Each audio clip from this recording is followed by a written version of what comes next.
Happy Thursday! It is the Prop Queen Pod. We are going for the next half hour or so, 45 minutes. And we're going to get to talking to Tom Vecchio in the next 6 minutes. He's got NHL props. He's got NFL props to look ahead to the weekend. Mark Zinno actually had an article published on ESPN. He's now ESPN. So Mark Zinno is going to join the show for his now ESPN debut on the show, but you've always heard from Zinno. Zinno's going to talk college football with us. Obviously, we had to get some college football action in today. You guys know that I don't lie. I do not bet things that I don't like. I'm not going to sit here and handicap games for you guys in college sports because I don't handicap it. So we bring on all of our guests that are going to be better at it. Very excited to get all their thoughts. And I actually did mean to, I'm so all over the place today. Marley just had a full-blown panic attack. She was in a deep sleep and she ended up getting spooked, I guess, by something. And now she's cuddled up next to me and I brought her bed in here so that she is okay. So I'm a little rattled because I just had to calm her down for the last half hour.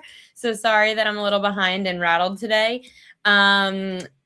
Show is live, joined by Tom Vecchio. I'm just tweeting it out real quick. And Mark Zinno talking college football, NHL, and NFL bets and props.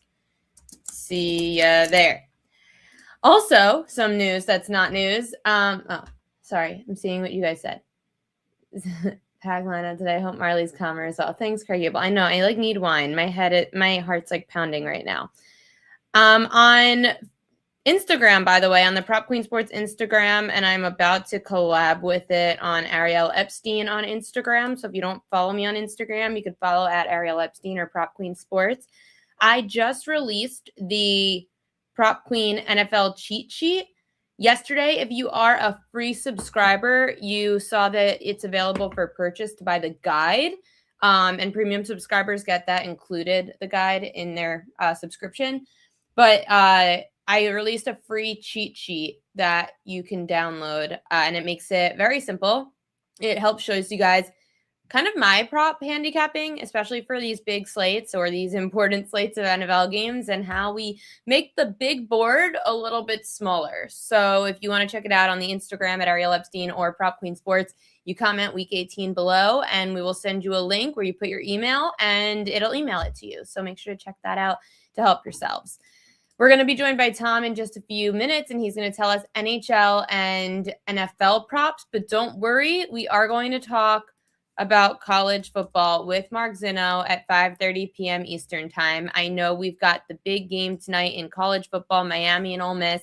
I just hate to break it to you, for anyone that does follow the fade, Trent is on Ole Miss. So if anyone follows Book It Trent over at Book It Sports, Trent is on Ole Miss plus 3.5. So I'm getting a little nervous for Ole Miss tonight with one of our biggest mushes on the Rebels.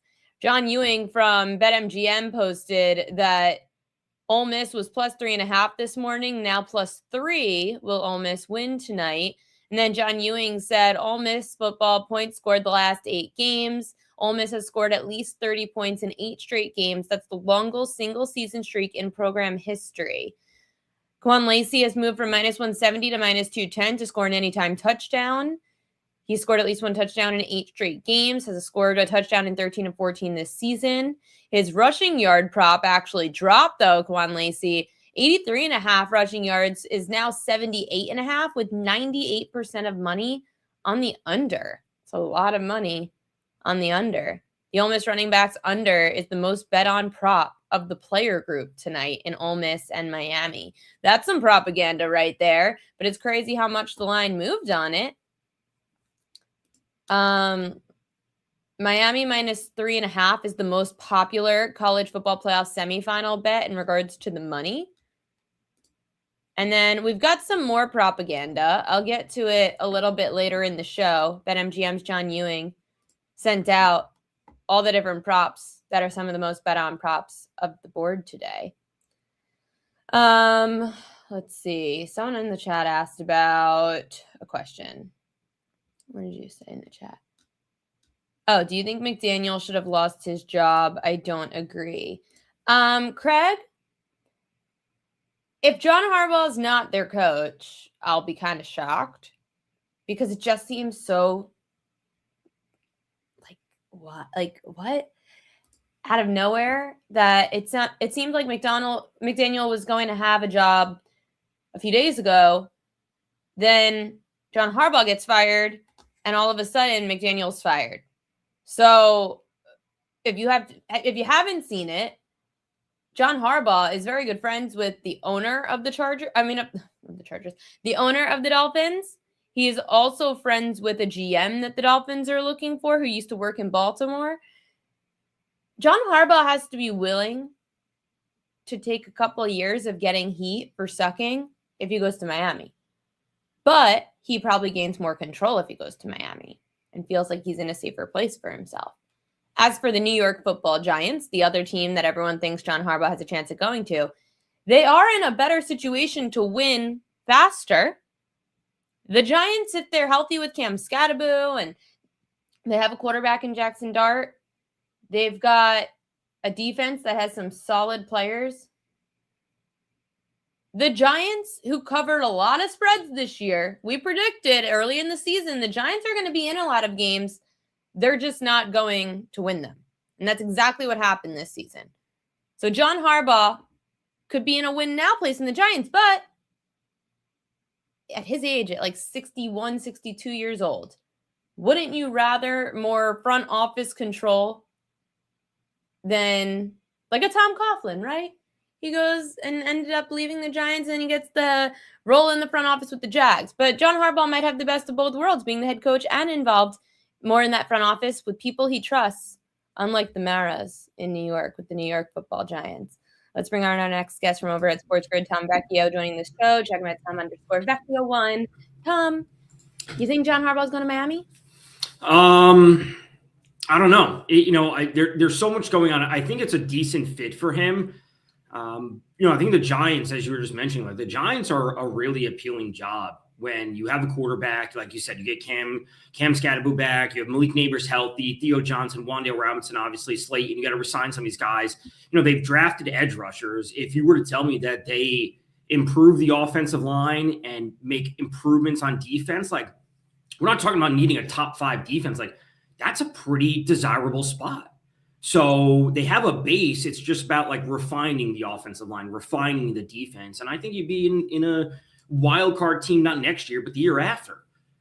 Yeah, I mean, player personnel wise right now, the Giants seem more enticing. But again, you don't know what that relationship could be like with a front office like the New York Giants, right? With a bad GM and a really tough owner that clearly likes to still have a lot of control. Right. The issue with the Dolphins would be if they do move on from Tua, everyone's talking about like the dead cap space, which is you just have to eat that and like, no, we're going to eat this. And then in 2 years, when everything's off the books or whatever the timeline is, I don't know the exact years, 2-3 years, like that's when we really start to hit the ground because we're hamstringed at a certain point if you have to have just this portion of cap space that you just can't use.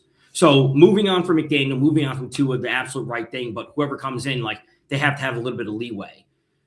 Yeah, and that's the problem. Sometimes the public doesn't like to give anybody any leeway. But we do have NHL tonight, and I know we'll get to some NFL props in a bit, but people like action for tonight. And it's not the best slate of games in the NBA for me. I know college football playoff is going to dominate. So for you, when it comes to the hockey world, there's probably an edge to be found, no? There is, it's a really exciting time. We're just under a month away from the break for the Olympics. I think the last game's on February 5th or 6th, wherever it is. I like the Sabres on the money line tonight. The Rangers are struggling right now. They're also going to be without Adam Fox. They're going to be without Igor Shesterkin. Those players just both went on IR. They are expected to get JT Miller back tonight, but the Sabres have been super hot and they have really impressed me as of late. And they've turned around their season massively over the past few weeks. So they've been rolling. The Rangers just aren't generating enough chances on offense. So, the Sabres aren't amazing on defense, But at a certain point, I think the Sabres can really outscore a lot of teams, especially the Rangers. They can outscore them 4-1, 4-2. So I like the over. I saw move from 5.5 to 6.5. So if you're able to get the over 5.5 at like minus 130, I think that's fine. But the Sabres money line is minus 126 tonight. Really do like that. Sean Michael thinks his Red Wings are going to roll over Vancouver. The Red Wings are a solid team. Vancouver's a mess this year. So really, any team can be putting up multiple goals over Vancouver. Yes, the first place Red Wings. They're in a good spot. They look good. Again, Vancouver shouldn't be beating too many teams this year. So they're going to be vying for the number one pick. That's what it comes down to. Well, okay. Craig Abel, we're talking hockey first, and then I'll get to NBA, but I have a feeling that Tom doesn't know any better than we do. Joe wants to know Jordan Eberle goal. I think that's a total fine spot. The money line they're going up against, I don't remember this off the top of my head, but I think I might be on the other side of that already, or at least considering that on the other side. Seattle, who are they playing? Yeah, Minnesota. I'm going to be on Minnesota regulation, depending on how the Sabres go. So I think Minnesota's a really good team. I think they're due for a win. I think Eberle is a great spot to look for a goal overall, but I don't love the Kraken money line tonight. I know that Igor Shesterkin ended up avoiding a potential season-ending injury. How are we going to approach the New York Rangers going forward until he's fully healthy?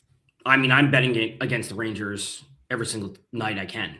Okay. I just don't think they're good enough. So, I mean, maybe that's just me saying it as a fan, but they're just not good enough this year. They just don't have enough depth. The injuries will set them back when you're missing one of the best goaltenders in the league, one of the best defenders in the league.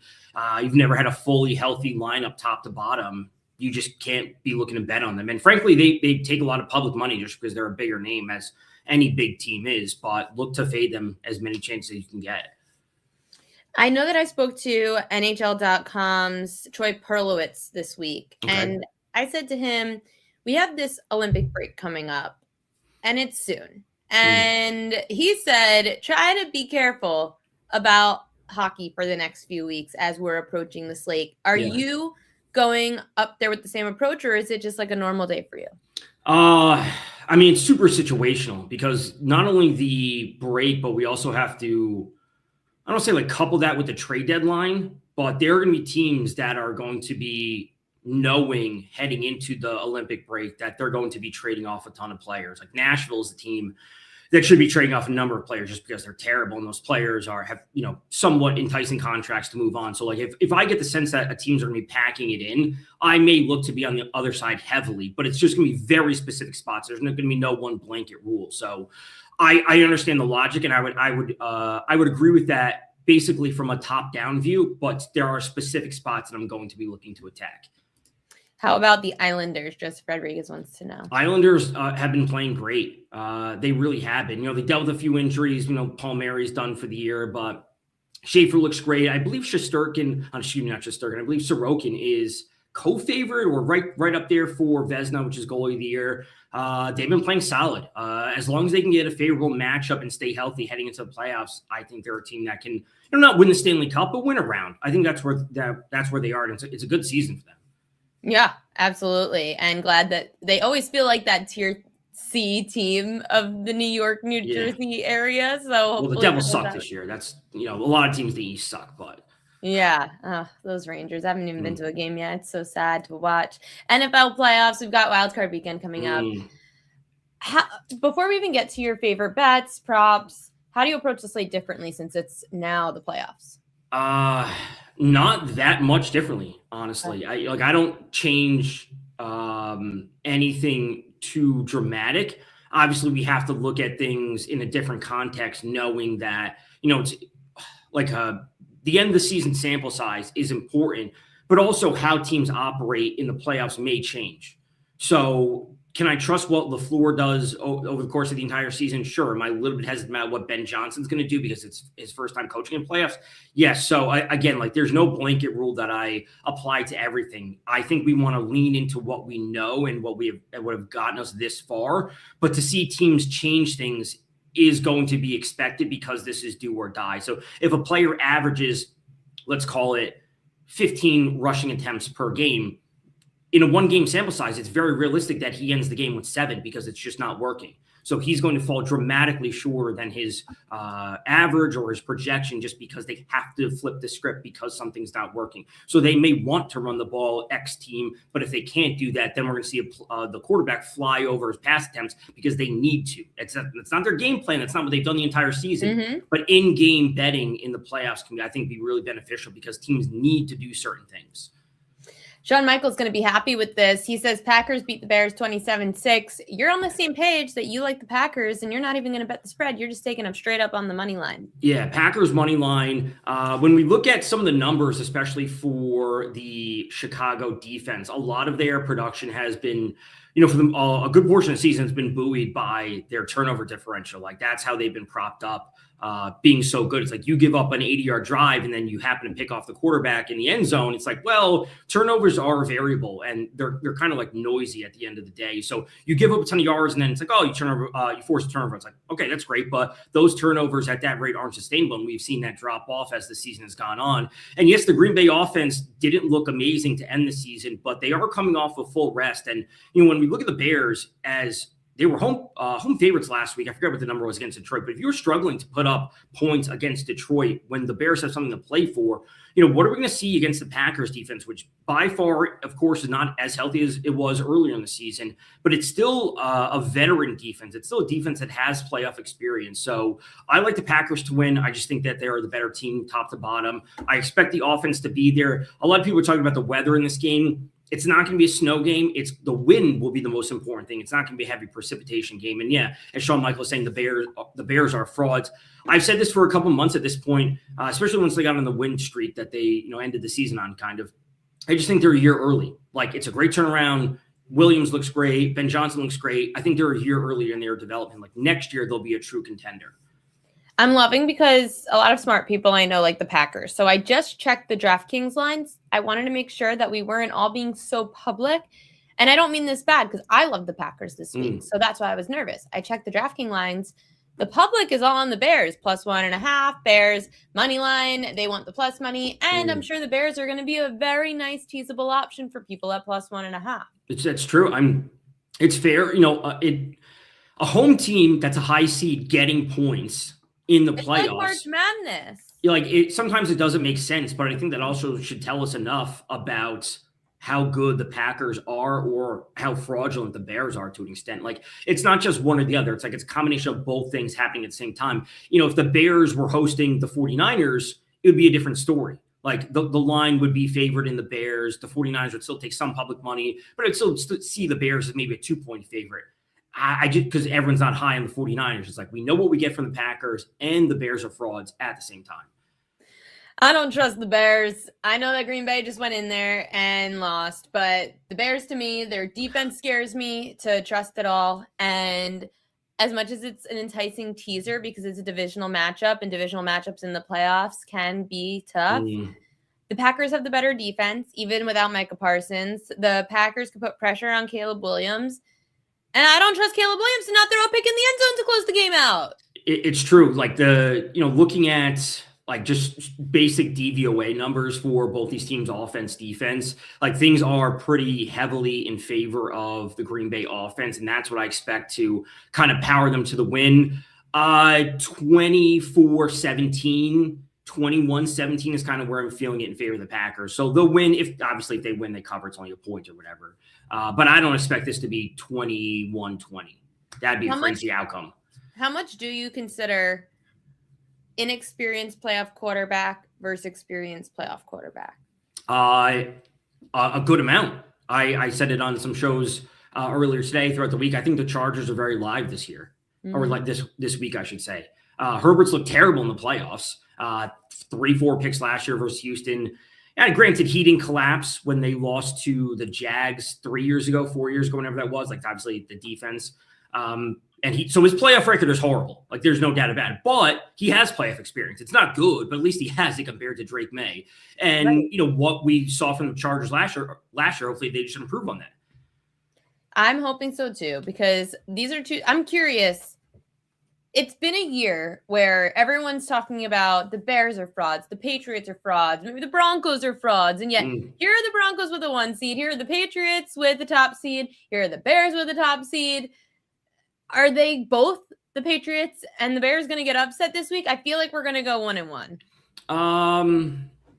I could see it happening. Like, again, like the Bears, I wouldn't consider like that big of an upset, at least not from a line perspective, from a seeding, of course. But like we can poke holes in all of these teams. Like we can poke holes in, the Bills and their defense is terrible. And Josh Allen has looked good this year. He hasn't looked necessarily great. The Pats look good, but they don't have like a true dynamic playmaker outside of Diggs, and he looks good at times, but they also don't have playoff experience. And the Jags, we're waiting for the bottom to fall out on them. Like their offense has been unbelievable, but like, is that sustainable to score 30 points, or can they even score 30 points in the playoffs? So like every team has holes and positives and negatives, but that's what makes these playoffs far more interesting than what we've had over the past 5 years. The playoffs are really interesting. I said it between the NFL and college football. It's the first year that we really don't have a team that we could fully trust and say they are the dominant team to beat. Some are saying it could be Philly, but the way the offense has looked the last few weeks, you could trust the defense, not so much that offense. Right. It's that like the Rams are what, plus 440 for the Super Bowl. They have the second odds. Seattle's at 390. The Rams are a wild card. Like the Rams are a team that's playing on the road. So like that should tell you enough. Like this is wide open that a team that can't even have home field is one of the favorites to win the Super Bowl. Sorry, Sean, I want to address you. I didn't mean that Indiana is not the overall number one. They are the best team. I meant throughout the season, it's not like an Alabama, Georgia, Ohio State team was someone that was a runaway favorite. And everyone question marked Indiana, I think, until the last few weeks. The last few weeks when Indiana's been dominating, people realize, oh, yeah, they are really good. But all season, you can't say people weren't questioning if Indiana was that good. Like everyone was like, can we trust them? Can we put money on them? They've been good, but can we trust it? And I feel like that's how the NFL has been this year, where there are some teams that we are questioning, can we trust it? Are they really that good? And I think that's what's comparable between the NFL and college football this year. To Jay Main's like, why are we so high on the Rams? I'm not saying I'm high on the Rams. I'm saying the market is high on the Rams. Like, yeah, I mean, they're double-digit favorites on the road at a place they just got upset a few weeks ago. Right. So I'm not saying I'm personally high on the Rams. I think the Rams are very good. I don't think they're leaps and bounds ahead of other teams, though. They've made some crucial mistakes, but I think it's a little telling that steam looks like it's on the Rams, and we're seeing this line move from 10.5 to 11 in some spots. I'm not willing to lay double digits in a playoff game, but that's me. I think there's other options out there. Yeah, I would agree. I thought the line did move down to 10 on Sunday night last week. I thought it was going to move to 9.5. It's back up to 10.5. I can see why people are buying into 10.5 and just taking a home dog with that many points in the playoffs. Just to answer your question, AC Money, this game, it was a 46.5 and it went down to 44.5 for Packers Bears. So that's a way to look at the line move, that the under is where it's trending to. Monday Night Football, Houston Texans had a team I don't want to name, the Pittsburgh Steelers, who just broke my heart. It wasn't them, actually. It was Tyler Loop, John Harbaugh. They all broke my heart. But this is a really low total at 38.5, and that kind of goes with the prop that you like. Low total, not a lot of scoring. A lot of people are like to back Tomlin as a home dog, which I think is certainly fine. But Woody Marks, rookie running back for the Texans, under 15.5 rush attempts. Again, he has been good, but there's a part of me that I'm just not sure they're going to be willing to give a rookie running back that many attempts. And when you look at the Steelers' run defense to end the season, terrible last week against Derrick Henry. We know that. But they were good against Cleveland. Granted, not the best offense overall. Cleveland also didn't have Quinshon Judkins. They were good against Detroit. They were good against Miami. And then they struggled against Henry again. And then they were terrible against James Cook. So this last portion of the season, they were terrible against elite running backs, James Cook and Derrick Henry twice, but they were pretty good outside of that. And they did hold Gibbs under control in that game at Detroit that they won. Woody Marks seeing 16 carries would shock me. Knowing that they have Nick Chubb back there, they have George Jordan, and I'm not expecting any one of these players to have 15, 16, 18 carries. I think they'll all be around 9 or 10 with George Jordan being the lowest amount. So again, coaching rationally, a rookie running back, 16 attempts, it's just too much. Me and Kelly have our NFL Survivor pool for the playoffs, which you should join. It's $25 to win $50K guaranteed. I'm asking all my NFL people Who's their survivor pick of the week? Who's yours? For this week, give me a survivor play. And remember, I don't pick who you think might be your Super Bowl winner. No, right. Yeah. I would take the Packers. I truly believe that they are the better team compared to the Bears. And if that means picking the Packers and saving the Eagles, sure, I'll do it. I am so torn on who the hell is going to win this Super Bowl, Tom. That's a good thing though. Like that's what makes this exciting. And I will because say, I think the Eagles could get back to the Super Bowl, but can they win it? The one thing I will say is you should always look for would be Super Bowl MVP odds and trying to bet them early. So I will be betting MVP odds before Saturday's games come to fruition. I haven't decided yet, but like I'm trying to always look at the differential where, if you like, Trevor Lawrence. Sure. Trevor Lawrence is, he's what, 17-1. Like that is dramatically better than the Jags Super Bowl odds, which are not dramatically better, but they're 13-1. So I always like to bet an MVP early and before the games happen. I have to look. I can't see it in New York, but I'd be able to find. Stupid. It's the dumbest thing. And there are all these things. There was a new bill that was proposed in New York to try to ban sports book ads during games. Okay. It's not going to happen. I mean, of course not. The marketing money is too much. Too much money. You think that Fox and CBS, who are located in New York, are going to say, yeah, New York, you got it. No way. All these, it's so dumb. There's so much money involved, but they could waste their time because it's as if there's nothing else politically that we need to worry about. We're just going to worry about sports betting. And yeah, no, so stupid. But Tom Vecchio, you are not stupid. You are very smart. And we appreciate your survivor pick, Packers. We appreciate the bets for the NFL, and we appreciate your bets in the hockey world. Tom_Vecchio1 is where you could find them. What do you got going on this weekend at Sports Grid? Usual stuff. Show tomorrow morning, 7:45. Quick appearance there. Show. I'll be live all of Sunday Night Football for that game, which should be great. Again, I think the Chargers are live for the upset. So do I. Tom Vecchio, thanks so much. We'll see you next week. Thanks for having me. I know this next guest was just nodding his head because he loves talking about this crap. He loves the drama and the political scape. He loves to talk about all the stupidity out there in the world. But more importantly, he got a big opportunity this week, which we will also discuss. We knew him first, though. Mark Zinno joining the show. And we're going to talk college football. I know everyone wants college football action, so we will get to it. Mark, what the hell is going on though here in New York where they're like, oh, we need to limit what we're talking about in the college bet in the sports betting world? So dumb. You know how that whole thing stops is somebody from the sports betting lobby walks up to those politicians and goes, hey, if you'd like to get reelected and you'd like some money to get reelected, you might not want to do this. Okay, because we hold a couple of markers in certain areas that will affect your ability to get reelected. So think long and hard before you start pushing this legislation because the sports betting lobby has mucho bucko. Yeah, it's so stupid. It's like, so you don't like money. Okay, cool. No. Well, you have money and you just don't want everyone else to have money. That's very nice of you. Ariel, like maybe I'm just getting too old. And I don't want to be the get off my lawn old guy because I feel like I'm still pretty young. But, I saw this thing on Twitter or Instagram the other day about sports betting and like how it's killing young men and it's targeting 18 to 20. It's preying on 18 to 24-year-old men. Well, you know what the problem is those 18 to 24-year-old men don't have a set of balls. And the problem is that they're spending too much time on social media. They're not outside. They're not actually working out. They're not going to do things that young guys do. So yes, naturally, anything that sucks them in that is in an online capacity will drag them down. Here's a crazy idea. Put the damn phone down. Go have a conversation, preferably with a woman if that's your persuasion, and go out there and actually try to meet people and have adult conversations. And sports betting won't be the downfall of your life. It'll just be something that you do for entertainment. Because that's what it is. I know. Oh God, Sean, be nice.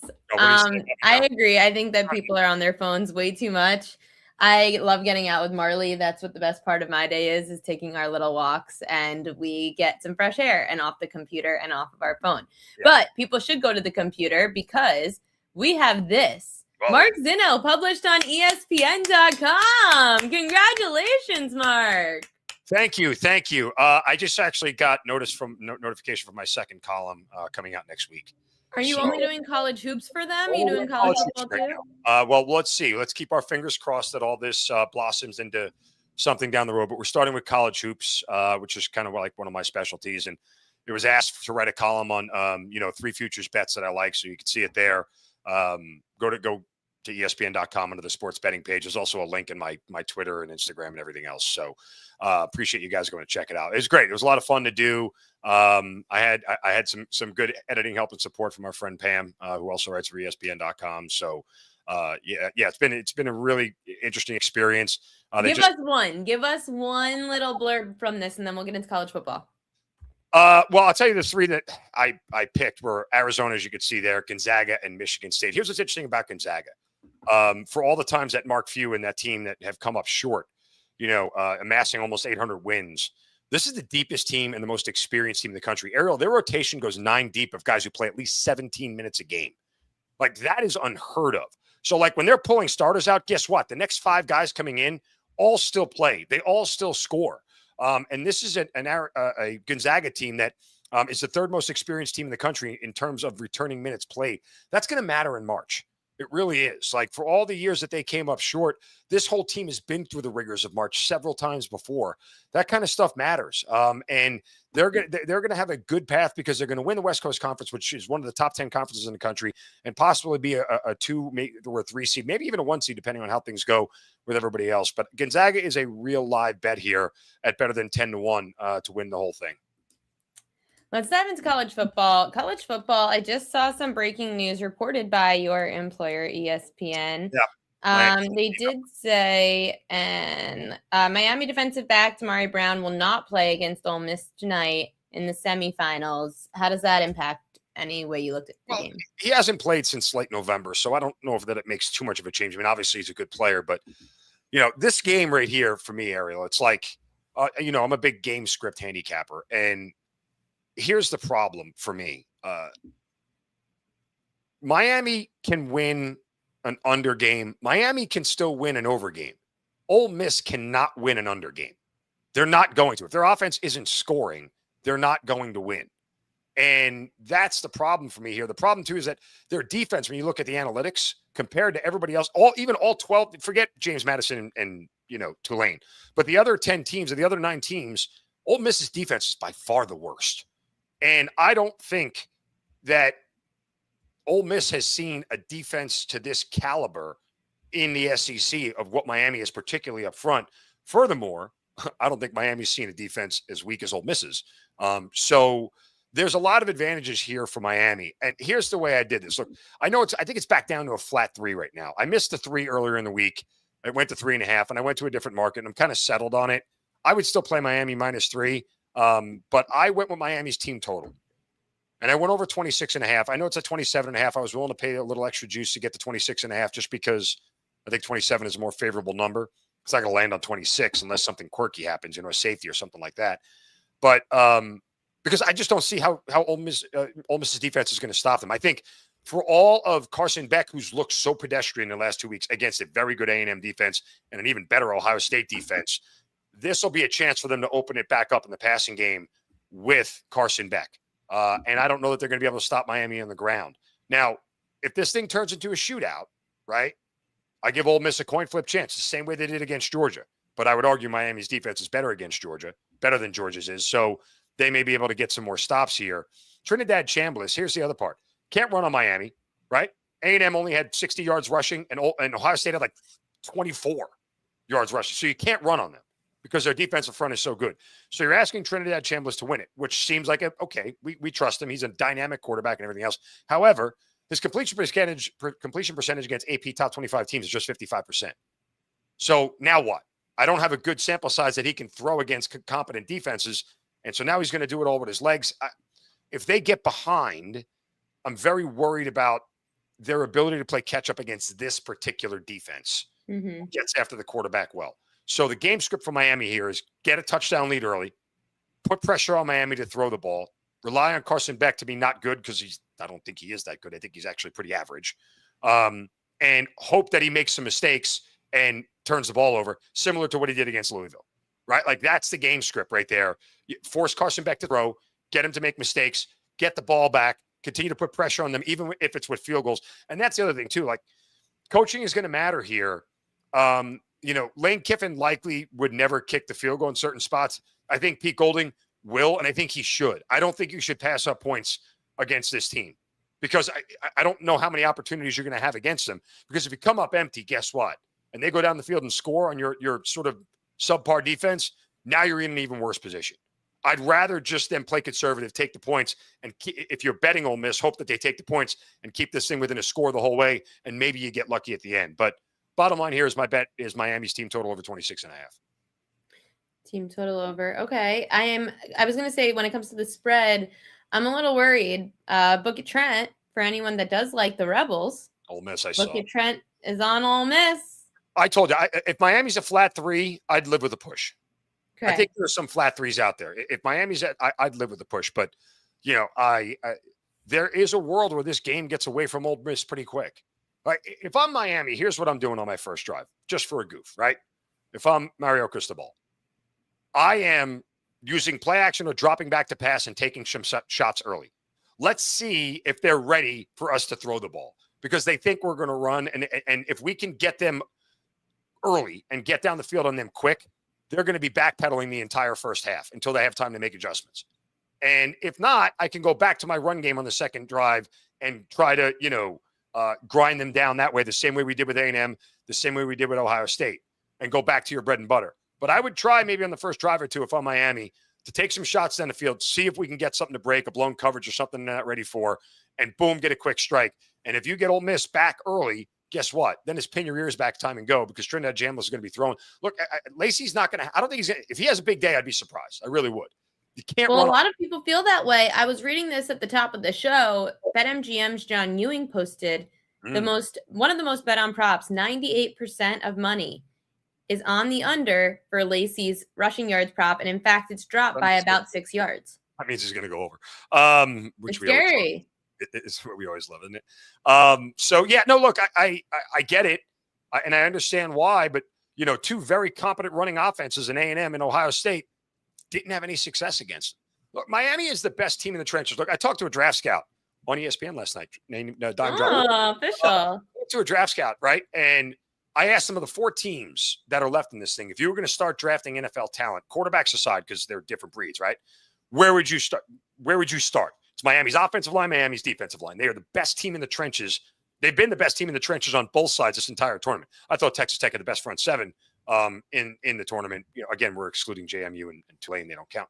But, the point simply is that Miami is so good on the offensive and defensive line. It's really hard to get through those guys. And we've got enough of a sample size to know it. Now, if Lacey does it, the Ole Miss, the world is your oyster. If they can run, Trinidad Chambliss is going to have a massive game, and Miami's in deep spit very early on. But if he's getting stuffed early and often, what's Miami's contingency plan? Drop back and let Trinidad Chambliss hope things break down with his legs and then take off, and that's all you got. That's the only thing you got. And I don't know how sustainable that is for 4 quarters, because eventually you're not going to be able to cover, they'll be able to cover guys for 3 and 4 seconds down the field. And that's enough time for that front 4 to get after Chambliss. And if they get him on the ground early, and like I said, you're also dealing with a guy who doesn't complete a lot of passes against elite defenses. That's a problem. When you're only completing 55% in college, that's a massive problem, especially when a lot of quarterbacks are in the low 70s. So when there's a 15% drop off, that should make you nervous.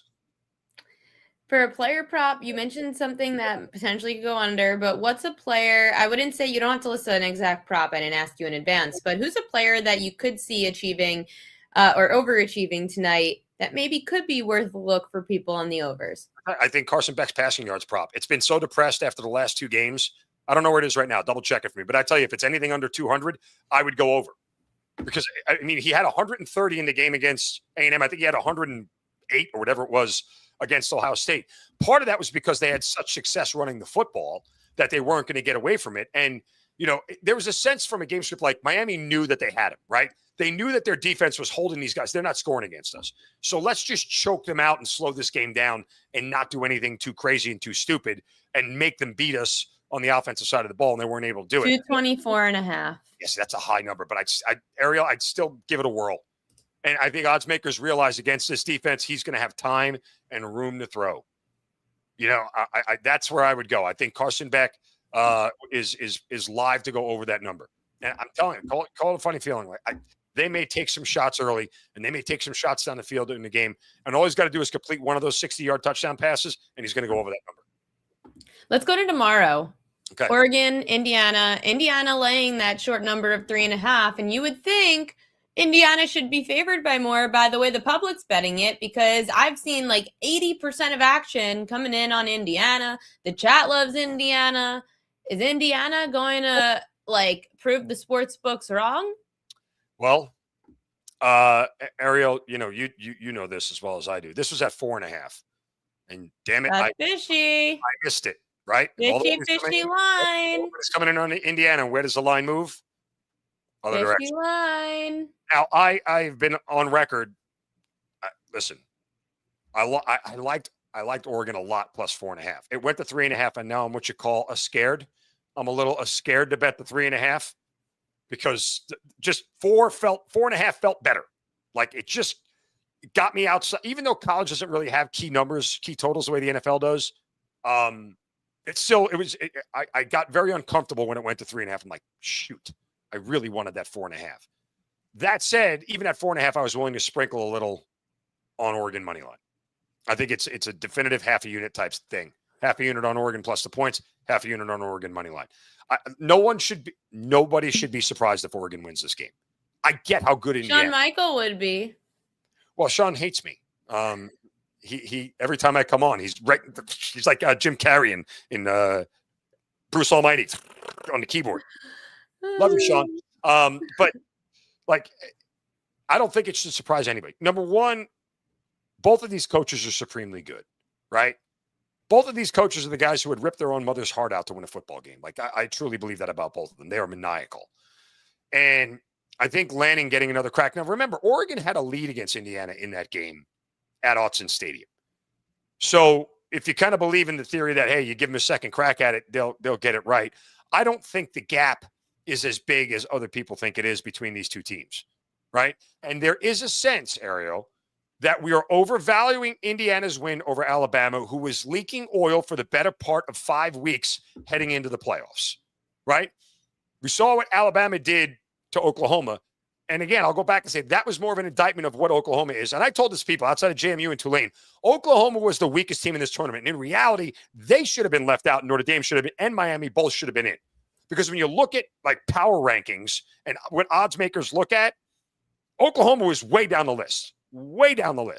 And they did not belong here. Their defense did, but their offense did not. And they were not a complete team. So I think Alabama beating them gave people a false sense of what Alabama was. And now you're going to get a false sense of what Indiana is because, again, Alabama was leaking oil for a month. They were falling apart. After that stretch of 4 games that they won against 4 ranked opponents, including Georgia and Vanderbilt, they started to come apart. I think it just got the better of them. And you saw that towards the end of the season. You saw it in the Iron Bowl. I mean, you saw it in the SEC championship game. They managed to get past Oklahoma with an impotent offense, and they get smoked by Indiana. So I think we're overvaluing that win a little bit here. I don't doubt Oregon. And, oh, by the way, like when you're looking at, think of it this way, and this was a great comparison that I heard.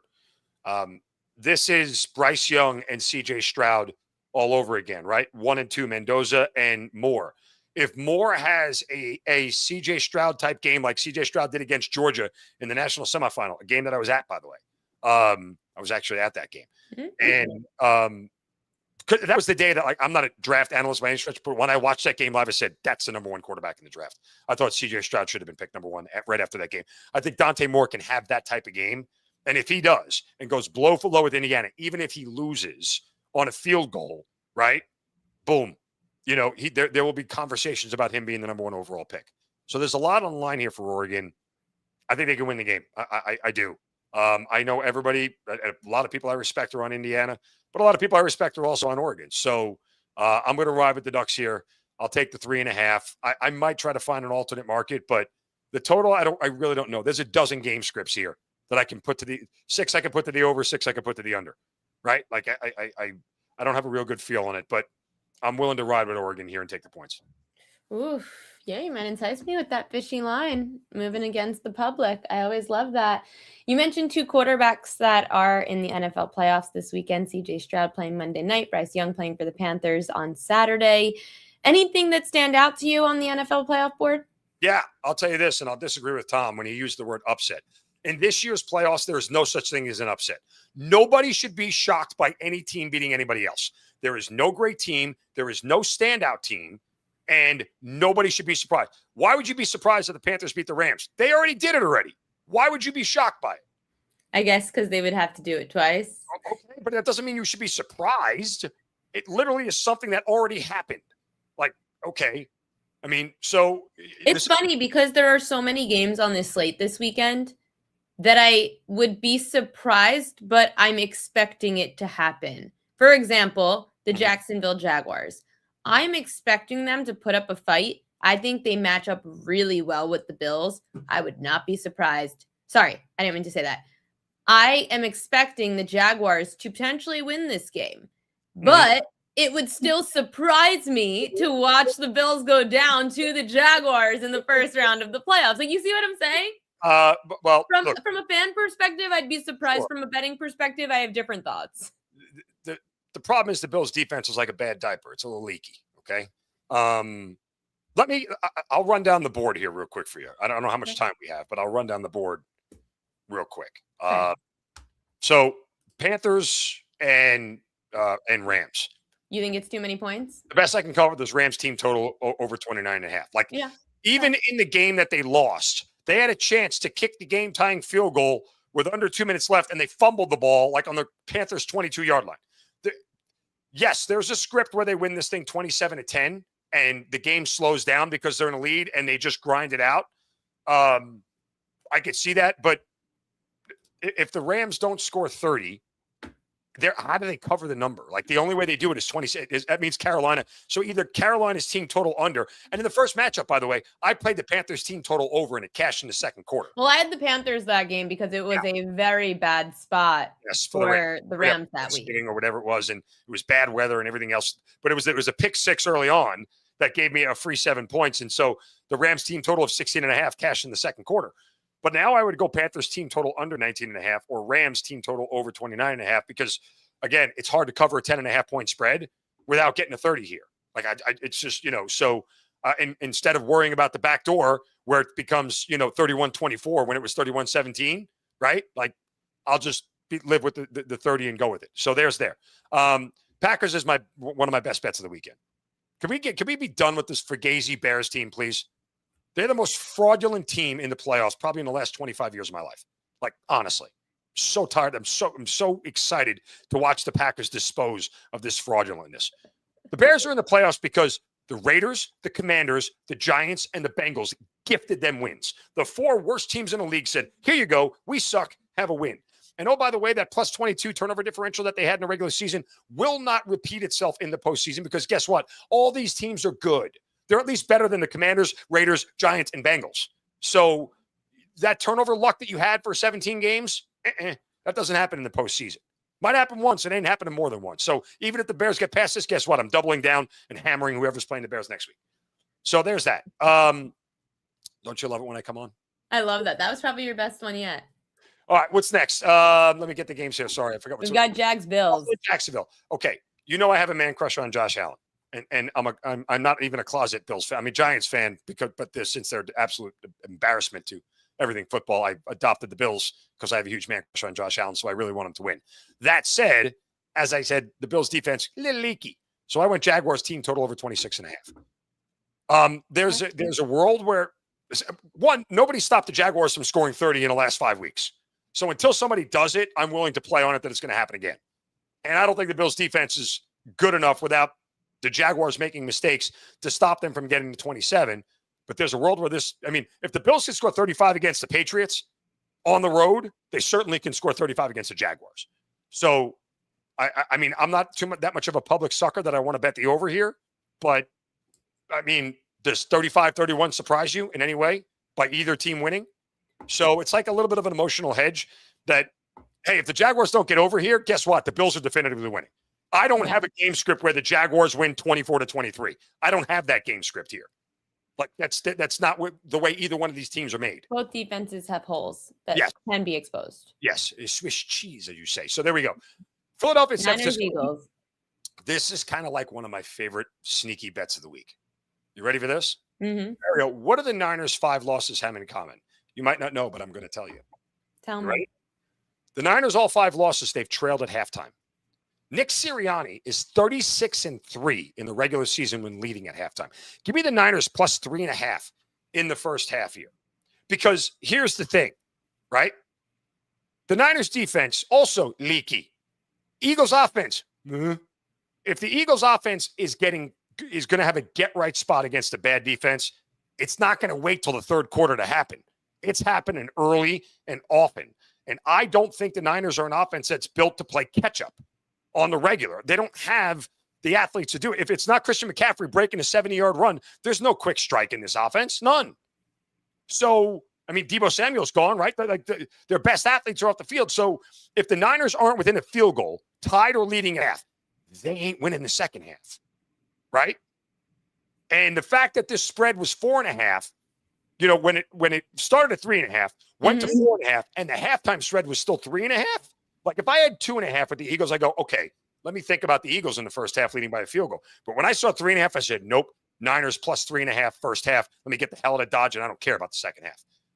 I kind of like, I hate to say it, but I kind of love that handicap. I really do. Like first half, San Francisco 49ers, I was proud Chargers at the Pats. When I look at I always say there's one game wildcard weekend that has blowout potential. I think this is it. I think the Patriots, I think this can get away from the Chargers real quick. I'm very worried for the Chargers. Like, okay, here's my best comp. Go to the Houston Texans game 2 weeks ago, right? The Texans, really bad offense, jumped out to a 14-0 lead. The Texans only scored 6 points the rest of the game. Do you really believe that if somehow the Patriots get up by 2 scores, that they are not going to be up by 3 scores and 4 scores real quick? Like I don't believe in the Patriots as much as you do. It's not even a question of believe in them, Ariel. I think it's my inability to trust the Chargers, who are still banged up. Herbert's been a turnover machine. Like if he turns the ball over, the Chargers are dead. D-E-D, dead. I don't think there's any way they're going to recover if they lose a turnover battle. I just don't see it.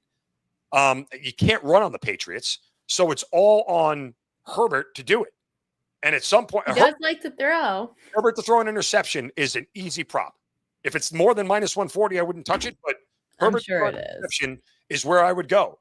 But I think this could get away from the Chargers fast. Like I could see a world where the game is tight. But if the Patriots go up by 2 scores early and you force the Chargers out of their game plan, then they go back, throw. Good night, Sally. Half an interception over minus 118 for Justin Herbert, minus 120 on FanDuel. Think about it, AE. Think about it. It's not enough. I actually am a little worried because it's not even more juiced out. I don't know. Interception props, like for somebody that should throw one, are pretty juiced. So that one's a little scary to me. Last game, Texans and Steelers. Tell me that you hate the Steelers. Just kidding. No, I have the Steelers on the money line. Why? Come on. I don't want to see them win. Screw them. Oh, that's right. I'm sorry. I forgot. Sorry. Listen. Everybody is counting the Steelers out already, which is laughable. But objectively, I'm taking a dome team, sending them outside on the road in adverse conditions in one of the toughest places to play with a swirling wind field goal end at one end and a shaky kicker in Kaimi. He's not shaky, but all kickers suck. And this is a flat 3, right? It's always curious when odds makers don't move off that number, Ariel. It's always curious that the Ravens ended up being 4.5-point favorites in Pittsburgh, and CJ Stroud and this hot Texans team with a great defense, the best one in the NFL, is only 3. That's the only thing that scares me. Well, okay, but their offense stinks. Like it's bad. And here's the rub for the Steelers. They can't help the Texans out. Can't give them a short field. You can throw a pick, but it better be the same as a punt. Better be 40 yards downfield, right? Like you can't give them a short field. If you only give them 30 yards to go down the field, they're probably going to put a touchdown up, right? Like, but you can't flip the field for them. And that's the one thing they can't do because the Texans defense is very good at giving their offense favorable situations. But punt the ball away and make them go the length of the field every single time. And by the way, the Steelers, I don't know if you know this, haven't lost a home Monday night game in 33 years. Yeah, Mike Tomlin's really good at home in Monday night. Mm-hmm. That defense scares me. Granted, all those have been in the regular season. I don't know if it changes for the postseason because we don't There's only one Monday night postseason game. Well, there's only been 3 of them ever. Yeah, So, it's a weird spot. I need to get your survivor pick though, because Kelly and I have our Splash Sports survivor pool. Who are you going to pick for survivor this week? I think it's the Patriots. Oh, okay. I think it's the Pats. And look, I would tell you this. If the Bills get past this round, I'm going to feel very good about my future for them to win the Super Bowl. If they get past this round. Got it. It's if they survive and beat the Jaguar, this is where I think they get clipped. If they don't get clipped here, I don't think there's a team that beats them. I think they can go anywhere and win. They know they can win in New England, and Denver, I don't think is good enough to beat them. I think Josh Allen presents a whole lot of problems for Denver. You really love Josh Allen. I didn't know this. I am in love with Josh Allen. Haley Stein. We do have a question from the chat, though. Is it unrelated to the weekend? And it's good for Mark because he lives in Atlanta. Atlanta press conference with Arthur Blank. Any thoughts?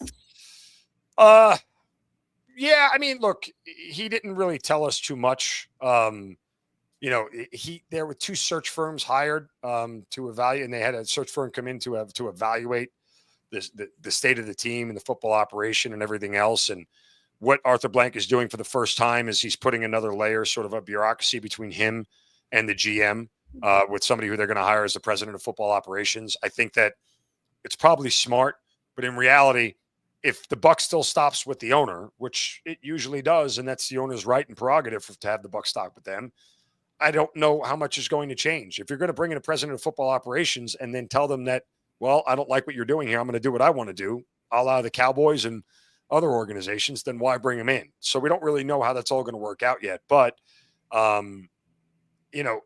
it's telling that they cleaned house across the board to get a fresh start with a roster that probably should have been a playoff roster this year. Here's the biggest problem, though. Like, if you're evaluating all these open jobs, if you don't have a quarterback, like, I don't know why I want to go there. Like, John Harbaugh. I don't think Atlanta's in contention for it. I think that, look, it's a great roster, but who the hell is taking a snap week 1? Are we going to do the Jameis Winston experiment?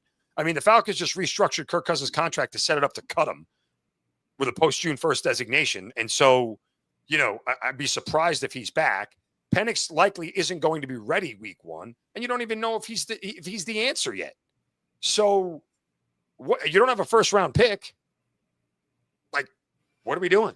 Yeah, that's going to be what coach wants to get a head coaching gig and at whatever cost, because that organization has been a mess. Look, it's objective. Look, Bijan Robinson is one of the 3 best players in the NFL. I love Bijan Robinson. They have a top flight. They need a quarterback. They have a great offensive line. They're great on defense. They have the defensive rookie of the year, most likely. They have they were second in the league in sacks. There's a lot of talent on the roster, but none of that talent matters if you don't have a quarterback. So, hey, by the way, is Jesse Minter going to Baltimore? I don't know. I don't think Baltimore started anything yet. We'll see. Listen, I know that Flores is one of the people they're going to interview. Daniel or Kingsbury or the OC, I think you're in good shape. No, not at all. You don't want McDaniel? They need a defensive coach. Yes, no, I said as your OC. Oh, as my OC. Sorry. I don't know what they're doing yet because they haven't fired their coordinators. So it's going to be. The coach is going to pick their coordinators. They haven't been officially fired yet. I don't think that's is that how that works? I thought when the head coach got fired, the entire staff got fired. I don't think that's the case. I know they have separate contracts, but typically nothing has been reported that Zachary Orr and Todd Monken are relieved of their duties. Well, that's weird because it didn't Harbaugh want Monken back, and that was the reason. Wasn't that the report? Yeah, he wanted Monken, and they wanted to get rid of him. Yeah, and I hope that that's the case, but I have not seen anything about. And I don't know if that's I don't know, but I haven't seen anything that states that Zachary Orr is not their defensive coordinator. I haven't seen anything that states that Todd Monken. Now, I think Todd Monken would be out, but I have not seen one thing yet that the coaching staff's been relieved of their duties. I'll say this about John Harbaugh. I kind of hope he does come here in Atlanta because I loved covering the first time. And that I covered the Ravens for 10 years and was there for their Super Bowl run. And I'll say this much about John Harbaugh, just a quick little anecdotal story if I have a moment. We got to go. Oh, okay. Well, then next time. Next time we'll talk about it because I'm sure John Harbaugh will have a job by then. Mark Zinno, thanks as always for joining the show. Appreciate you and your time. Bye. We got to get to propaganda and then we are going to sign off. So we've got some propaganda.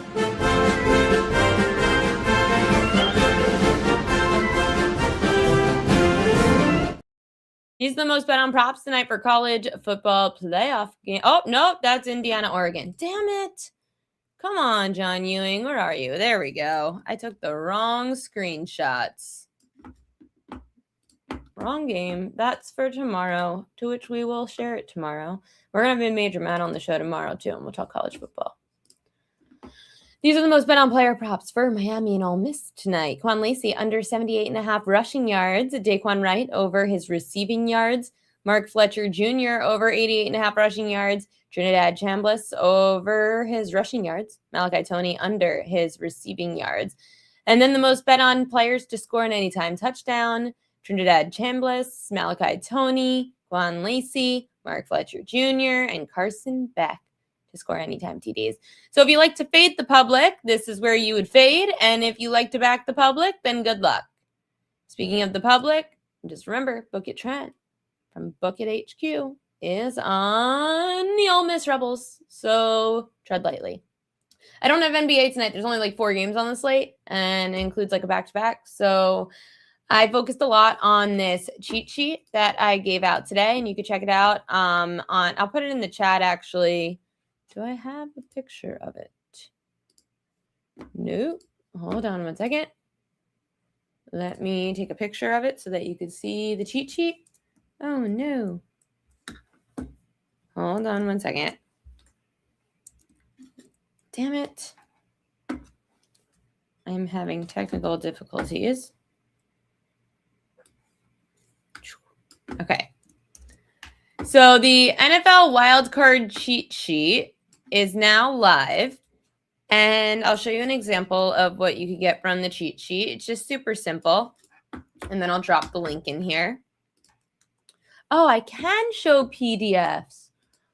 Oh, your computer. Oh, let's try this. Downloads. Cheat sheet. Yes, we could show it. I just didn't know how to do it. Hi, Marley girl. Hi, Marley. Marley girl was so scared before. Okay, so here's the NFL wildcard cheat sheet. So I'm going to drop the link, and I'm going to show you guys what you can expect from the cheat sheet. Let me just get you guys the link real quick. Subscribe. If you drop your email in this link, then I will make sure to, and I put in the chat, drop your email in that link and it will come right to your inbox, this cheat sheet. So basically, it shows you where each defense has holes and where each defense excels. So this way, you can start to dwindle down the board. This is exactly how I start my process for props. I go through, like, it's a huge menu. So how do we take that huge menu of props in the NFL and make it smaller? And I take the same approach in the NBA. I take the same approach in Major League Baseball. I see defensively where the holes are, and then I attack them. For example, the Los Angeles Rams are allowing the 9th most completions per game. So that's where on the prop betting guide, I'll tell you the breakdown of Bryce Young.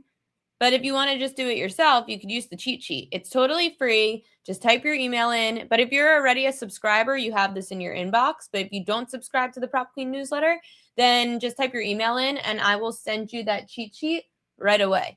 And following that, you'll get the link to the prop betting guide a little bit after. So this way, it's just going to help you guys formulate your prop bets better so that you have a better idea of the Prop Queen method.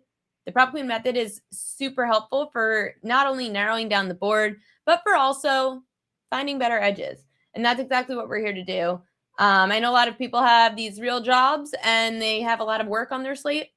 This is helping to decrease the amount of time that it's going to take you to place your bets. So that's the cheat sheet that you can get for free. The link is over in the, if you're watching on YouTube, you can get the link in the chat. It's over at thepropqueen.com. So just subscribe and you'll get this straight to your inbox. I hope you guys got a lot of good information today from Tom Vecchio and from Mark Zinno. Tom Vecchio said that his favorite bets are Sabres money line tonight, Packers money line this weekend, and Woody Marks under rush attempts next week. And Mark Zinno says that he likes Miami's team total over tonight, and he likes the Oregon Ducks, potentially even in an upset for Survivor, because remember, you can still join. Kelly and I had to open up another Survivor pool because it was so popular that it filled up literally the fastest of any Splash Sports contest that Kelly and I did. But the second one is still available. We have I think we're half filled on the second one. Survivor, $25 makes you $50K if you survive to the end. Kelly and I, you could use promo code PQueen when you sign up. But Kelly and I have this going, and the deadline is Saturday, so make sure to get it in by Saturday.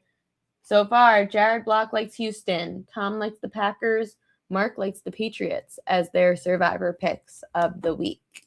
We'll talk more about the NFL wildcard weekend tomorrow. Mid-Major Mac going to join us to also talk college football playoff. I've got to get another guest on the show. And maybe I'll have some NBA picks in there. I have to go get my nails done tomorrow. My nail broke. It sucks. I also have to make sure my dog's not scared out of her mind. I don't know why she was so spooked before the show. I was so betumbled getting on the show because she was having like a panic attack because she was sleeping and then she got spooked because there were some loud noises. So sad. So now I have to go comfort her. Good luck to all your bets tonight. Enjoy the college football playoff. I will see you tomorrow, 5 p.m. Eastern time here on the Prop Queen Pod.